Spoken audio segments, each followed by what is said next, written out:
Hey, Miguel Errol back here on the CRP, and that's Anthony Scott Piatt, the boxing team, together again. And we're going to talk post-fight uh, shenanigans and post-fight repercussions after a terrific Fox pay-per-view by the PBC last night. Errol Spence Jr. and Shawn Porter getting together. Highly anticipated matchup, two top guys in the crowded welterweight division, and they both delivered. At the end of the day, the judges saw the fight for Spence Jr., and Spence Jr. went home with a split decision. At the end of the day, I think Spence Jr. was a big favorite, and he was sort of expected to win. But Porter definitely provided some interesting moments. How are you, Anthony? How you doing after this fight? I'm doing great. We didn't do the age range on this. I missed doing that this week. There just weren't a lot of odds, but come to find out, we probably should have called this one. So I'm glad to do a little wrap up on it. Enjoyed this fight immensely. A lot of respect to PBC for getting these fights to us, and to really all four of the fighters in the top two build fights. They all come out looking a lot better, and a lot of respect, in my opinion.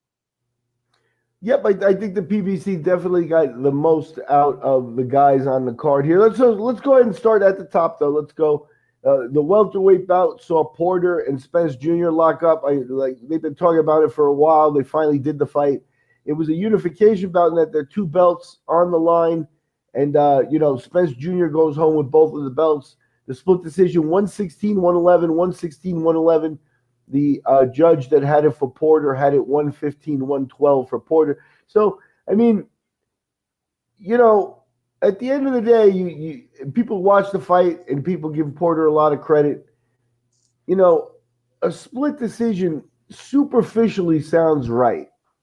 But what are these judges? I mean, how can one judge see such a disparaging fight? And it's a little bit discouraging here.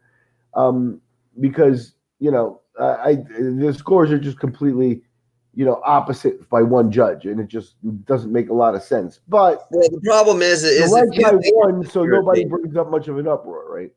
Yeah, well, and the problem is, if you think it's discouraging, you're the damn boxing judge yourself. I'm coming to you going, how does this stuff happen? And it's discouraging to a pro like you. Same way. That's what I'm saying is yeah, it's a big discrepancy. Now I understand you can give a round to a guy that looked like he had ring control, or looked like he had the harder hits, or you can give points for dodging a punch. I mean, I know there's a lot of different ways to score a fight. That ambiguousness of scoring, I think, leaves some fans baffled, and not just casual fans.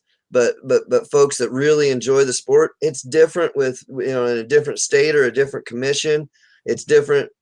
If you get Adelaide Bird, you don't know what the hell's going to happen. I mean, it's different on who you have and where you have them. So it is discouraging to me to see that you have those issues too. Having said that, though, Miguel, I think if he hadn't got the knockdown, that is, if Porter hadn't touched his glove on the canvas and officially had gotten knocked down by Spence Jr., then more people would have been upset by the cards. Because if you look at the cards, that 2-point difference or 3-point swing, Spence is still winning.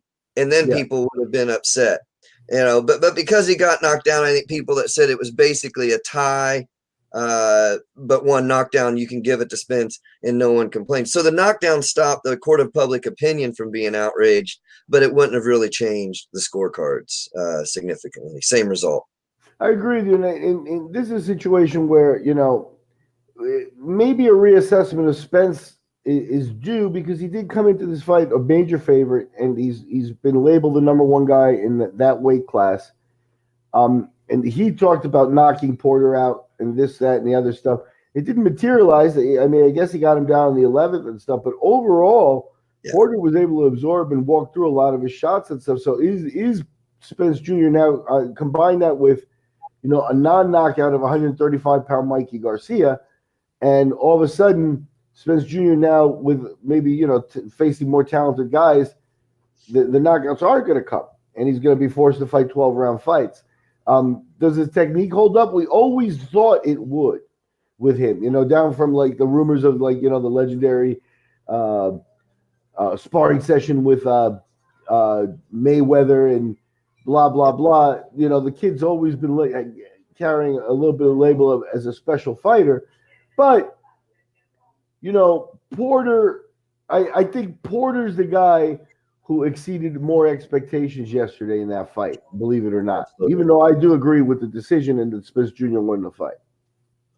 Absolutely. Porter comes out, you know, that warrior spirit. Both of them are champs, you know. I think it raises his stock too, Porter, a little bit. I mean, he's shown himself to be a really brilliant, you know, ring tactician. When he does the commentary for fights, I think he calls fights really well. He has an understanding of the sweet science. So I was really impressed with Porter. I think if he fought like that in his losses previously, he might not have losses or might only have one loss on his record. But this was really a situation. I really love the sportsmanship actually between both of them. Spence was magnanimous. Porter was humble, gracious, thankful. Really like what I was seeing there with that. These two guys got into the ring and gave their all. And really, let's say too, top 5 of the year. I mean, here we are, you know, just a little more than halfway through. This has got to be a top 5 fight of the year. The energy and the matchup. Boxing's about these guys had a great matchup. Porter had to get on the inside to make it a fight. And really, you know, speaking of getting on the inside, Spence would have him on the ropes, and Porter would do this 180 thing and spin around and turn the tables on him, and it made for, you know, almost cinematic viewing. Yeah, no, like I said, I didn't have high expectations for Porter heading into the fight only because I thought we had seen Porter's top game. And, you know, we have because he did show, you know, new wrinkles this time, and he was closer to an elite guy than we've seen him in the past. I agree with you.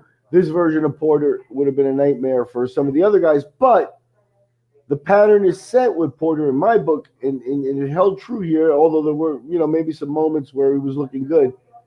But he's a top 5 guy, not a top 2 guy. Yeah, I think that's a fair assessment, Miguel. I do. And, you know, with that said, you know, there's no disrespecting that. And he's done a great deal. Now, keep in mind, when he lost the belt to Kell Brook, you know, Brook was the number 1 guy in that weight class. So, you know, whatever happened with Brook happened with Brook. He made a mistake. He moved up to middleweight, fight Golovkin. And he sort of, you know, kind of outthought himself in his career and stuff. But when it came down to it, Brook outmanaged Porter in that fight. The same thing with Thurman, even though he bought it and tried very hard and stuff, there seems to be a one notch above in technique where Porter falls short. I thought Spence would fit into that category. And it was good to see that Porter, you know, addressed some of that stuff by, like I said, you know, his conditioning is through the ceiling, and he's going to keep that pace and be relentless. And if he's able to walk through punches and not get hurt the way he was able to do a lot early in that, you know, throughout most of the fight, early, you know, until the 11th when he got dropped, basically, then, yeah, he's going to be a handful for everybody. I think it was my hat's off to him after he lost the Brook fight.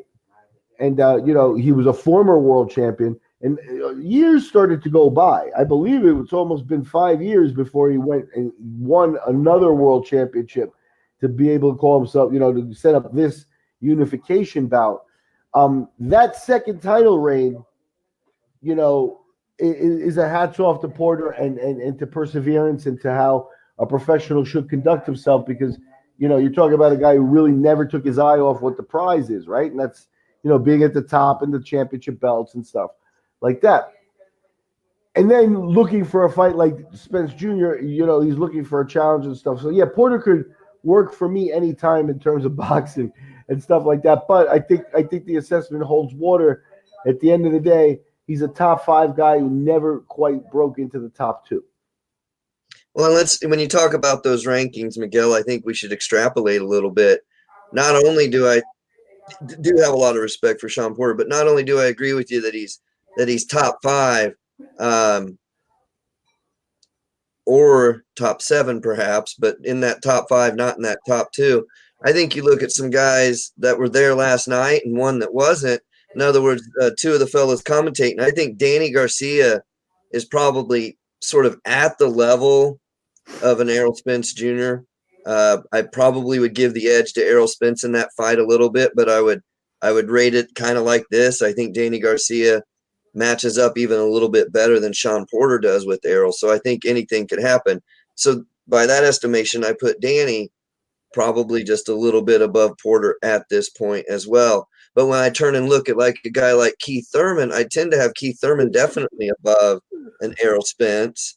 And if you think of a guys like Terrence Crawford, so what I'm saying is, if you get a Crawford or a Keith Thurman against Errol, I think they will expose further what Shawn Porter exposed last night with more power than Porter, perhaps a little more ring control, and put Errol in a corner and not let him out. Because if Errol didn't get out of some of those corners last night against Shawn up against the ropes, he could have had even more trouble last night.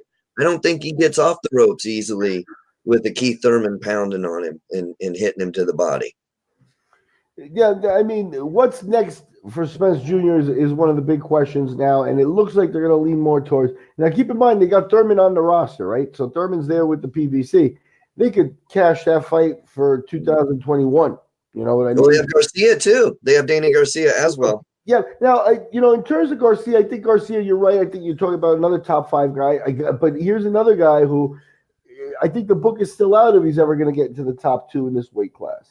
And, right. His losses are to Porter. He lost to Porter. He also lost to Thurman. So he's sort of following the Porter path of he's found certain guys that are above him that he has not been able to, overcome in the ring. So now you take Garcia. The other part about Garcia is with his pedigree at 140 and moving to 147, there's the open question about his power and some of that stuff. Like I do believe that Porter brings more thump than Garcia, at least, for just sheer power and stuff like that. Which means Garcia against some of these other guys is really going to be relying solely on technique. Now, is he sound enough that he can rely on that with everybody on the planet? Really? Yeah, him and his father have a teamwork and a confidence about him that's taken him to the elite level already. So it's hard to knock them in their technique and stuff. But a little bit of the lack of power, I think, is going to show up against some of these other guys. And in a guy like Spence Jr., you're talking about a guy who's going to take your technique advantages and nullify them against, even against Garcia. Right, and I think there's a weird power arc, if you will, between Porter and Garcia, and that is to say that Porter's an awkward fighter and comes at you with different angles, and getting hit at an unfamiliar angle with a lot of power is Porter's approach. And I think Garcia has a little bit more traditional approach and can maybe walk him down a little bit more and might have a little bit more power in a traditional sense. But Errol Spence may be able to work around that power a little bit easier. So it's an interesting matchup. I don't think it's as good of a matchup as seeing Keith Thurman and Errol Spence. I think that it would turn into a war and be a really fun fight to watch. One thing I want to mention who's you've got Crawford there, and then the obvious choice, the one that they're going to go for, is Pacquiao. Well, for the money, right now has 2 of the belts, the WBC and IBF belt. Pacquiao is owning, I believe, the WBO belt, and that leaves Crawford the WBA version of the title, and that's where the belts seem to be at 147 pounds. Spence Jr., I think, like we've been stating, I think, if he can get any one of those guys who can get Pacquiao first should take Pacquiao first. Absolutely. Not that Pacquiao is not a handful still, but with the payday and, the youth advantage, at some point, the Vladimir Klitschko effect is gonna show up, which is Pacquiao's gonna have walked in after wins and things like that, and you are gonna see the wheels come off a little bit. You're right, and the reason I didn't mention that was simply because you had Errol Spence calling out your Danny Garcias, your Shawn Porters, and your Keith Thurmans without those guys having any reason to give Spence the shot.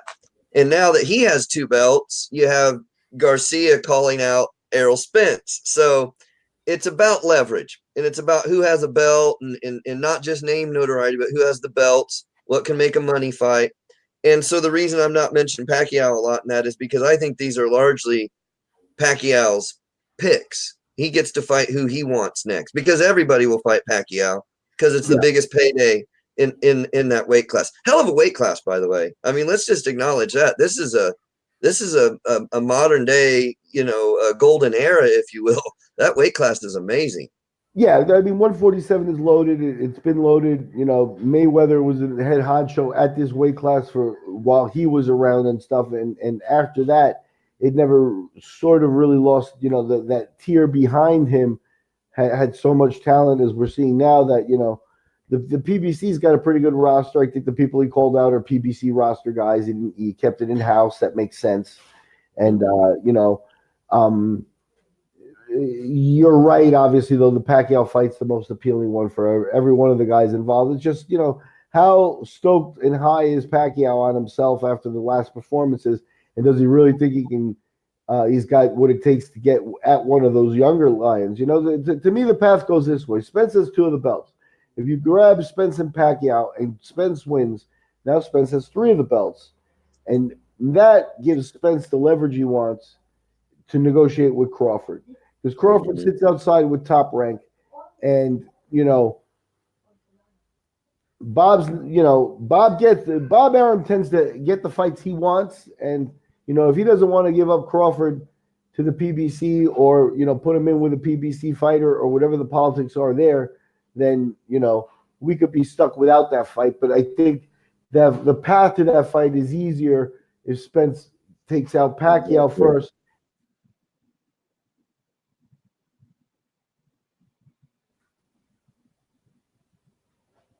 You there? Yep. I lost you for a minute, but yeah, it's easier if Spence take out Pacquiao first so he can get all 3 belts. Absolutely. Leverage the leverage heading into that fight. But let's go ahead and talk about the second fight as we go into absolutely the podcast. The WBC's 168-pound world title on the line. Young David Benavidez taking on veteran Anthony Dirrell. A hell of a scrap.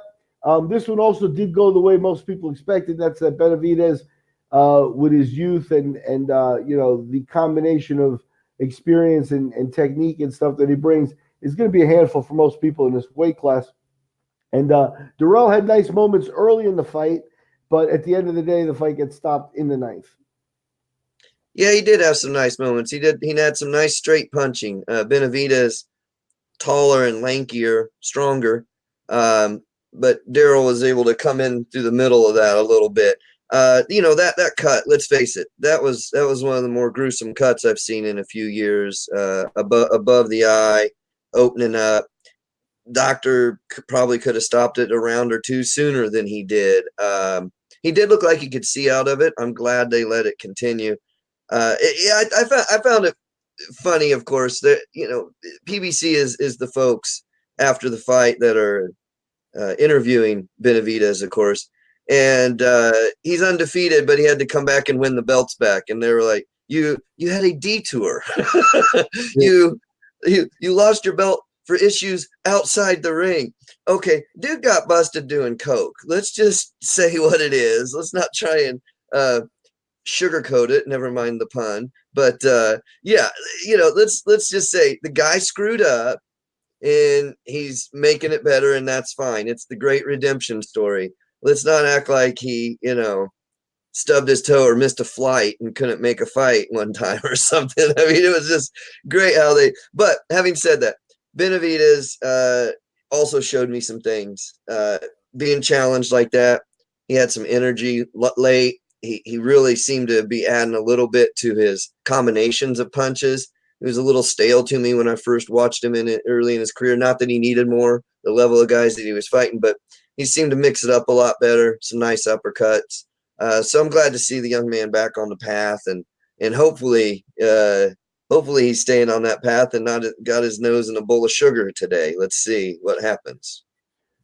Yeah, I forgive and forget. I mean, he won his belts back, and that in and of itself is a little bit of a statement. A lot of guys wouldn't make it to get their belt back. And That's then right. from there you could run into whatever myriad of stories and whatever it is.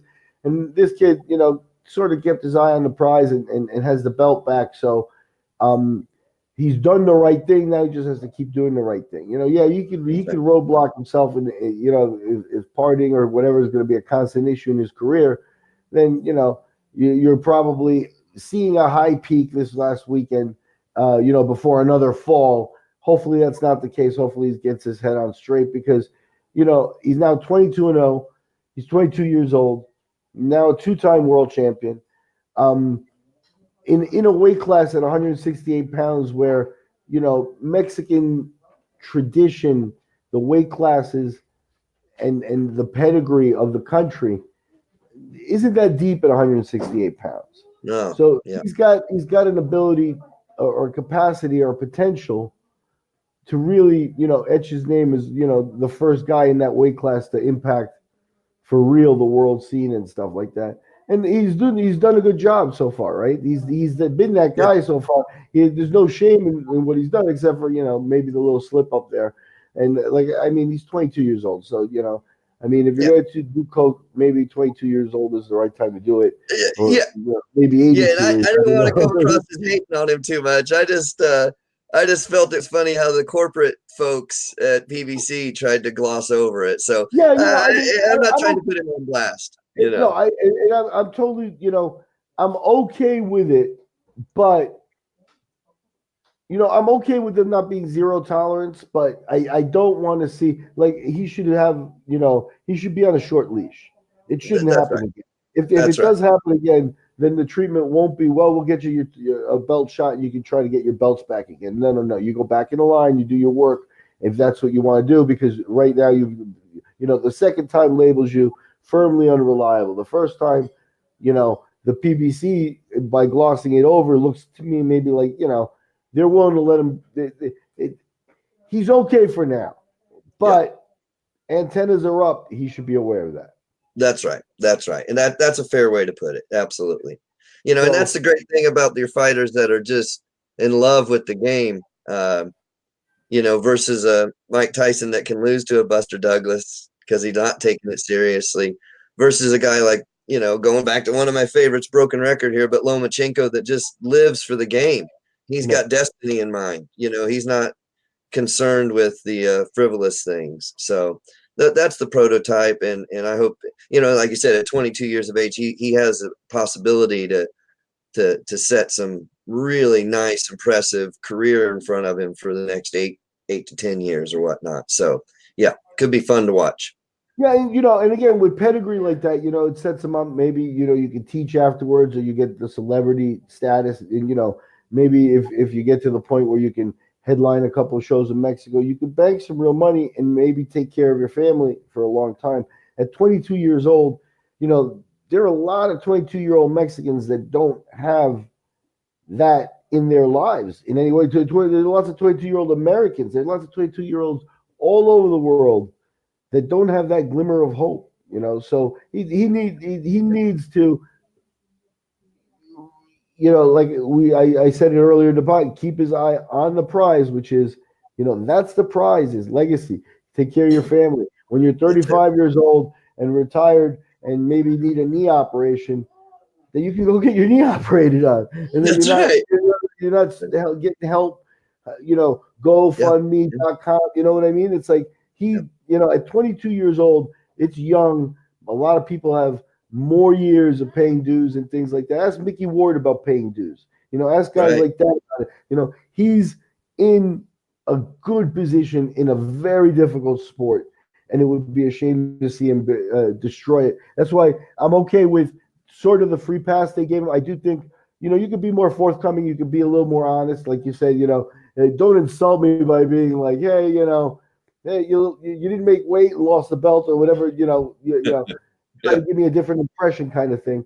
But with a 22-year-old, I'm all right with not being zero tolerance. Yeah. And we praise guys like, Tyson Fury, sort of a mental health, you know, hero almost, if you will. I mean, to bring himself back from those things, which included all that sort of, but it's depression. Let's face it. It's the underlying issues that might have led someone to that. If it was just partying and he can move on, that's fine. If he's got some demons to deal with, then let's hope he gets help with those and moves on. But you look at a Tyson Fury making that comeback, we know it's possible. And that's that hero's journey that we all have appreciated since the Iliad. Yeah, I thought of Tyson Fury earlier in the conversation. Benavidez should copy that example for everything it's worth, including the marketability and the forthcomingness on it. It'd be something a Latin fighter would be addressing a different market and stuff like that. But right. that is the right model, I think, to follow, is a Tyson Fury type of model. The problem here is it's one of those things that, not to ramble too much, but you're around the fight game for 3 decades or whatever I've been around, and you always hear fighters this, fighters that, the fighters, we're fighters first and this, that.